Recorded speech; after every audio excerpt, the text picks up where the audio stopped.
Good evening students. Chapter 14 factorisation, इसका हम introduction आपको बताएंगे कि इस पूरे चैप्टर 14 में हम क्या क्या पढ़ेंगे और कैसे कैसे क्वेश्चंस एक्सरसाइज के अंतर्गत हमें सॉल्व करने हैं। जब इंट्रोडक्शन से हम इंट्रोड्यूस हो जाएंगे फिर एक्सरसाइज सॉल्व करने में हमें आसानी होगी। तो जैसे आप नेचुरल नंबर कोई भी नंबर 12 है, जैसे इसका फैक्टर्स आप करते हैं तो 2 इंटू 6 कर सकते हैं, 1 इंटू 12 भी होगा, 3 इंटू 4। इससे फैक्टर्स आपको निकलेंगे 1 2 3 4 6 एंड 12। इसी तरह आप एल्जेब्रिक एक्सप्रेशन देख रहे हैं, 5xy को 5 into x into y into 1 लिख सकते हैं। तो ये सब फैक्टर्स कहलाएंगे।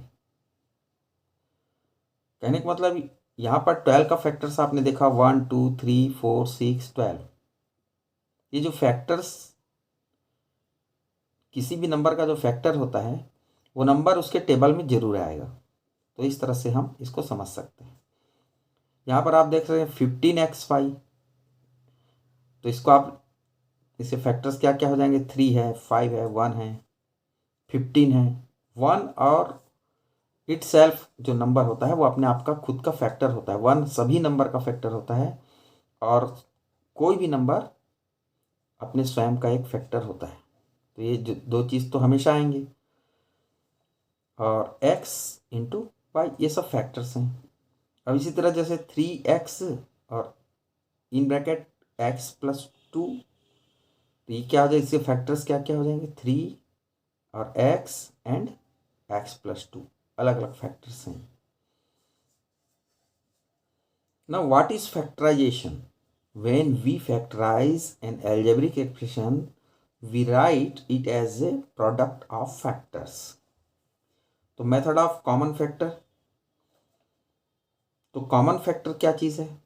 जैसे हमारे पास अलजेब्रिक एक्सप्रेशन है 2x प्लस 4, तो इसको हम क्या लिख सकते हैं, 2x प्लस 2 इंटू 2 लिख सकते हैं 4 को।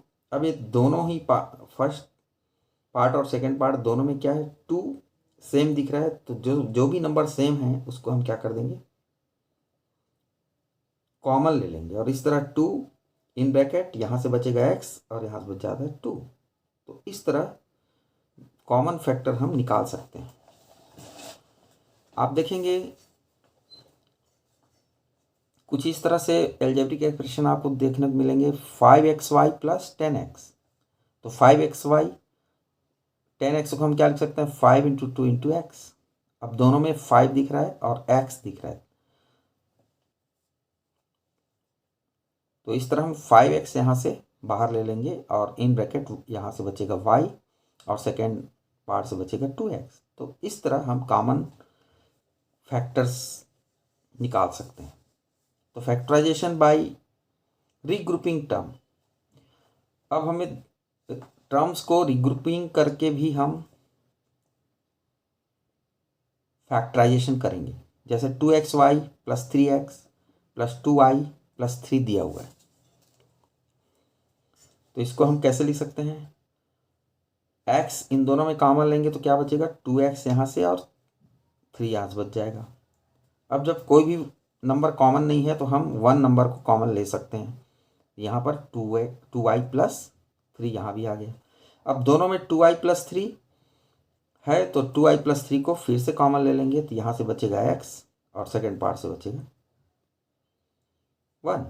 तो इस तरह 2y प्लस 3 और x प्लस 1 दो फैक्टर्स हो गए। फैक्टराइजेशन यूजिंग आइडेंटिटीज, कुछ वेल नोन आइडेंटिटीज हैं जिसको आप पहले भी जानते हैं, उसका भी हम उपयोग करेंगे। a प्लस बी का whole square a square plus 2ab plus b square. इस तरह a माइनस बी का होल स्क्वायर है a square minus 2ab plus b square. कुछ इस तरह से भी होते हैं a प्लस बी और a माइनस बी, तो ये है a square minus b square. आपको राइट साइड दिया रहेगा तो लेफ्ट साइड लेके आना है।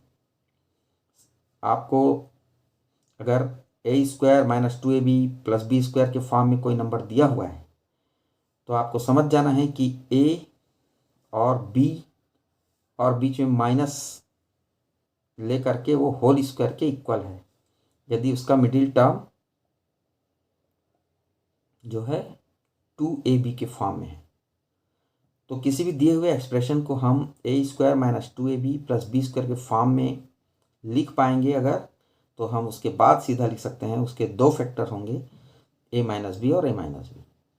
ठीक इसी तरह अगर किसी भी अलजेब्रिक एक्सप्रेशन को हम a² - b² के फॉर्म में लिख पाए, तब हम उसको सीधे कह सकते हैं कि उसका दो फैक्टर्स हैं a + b और a - b।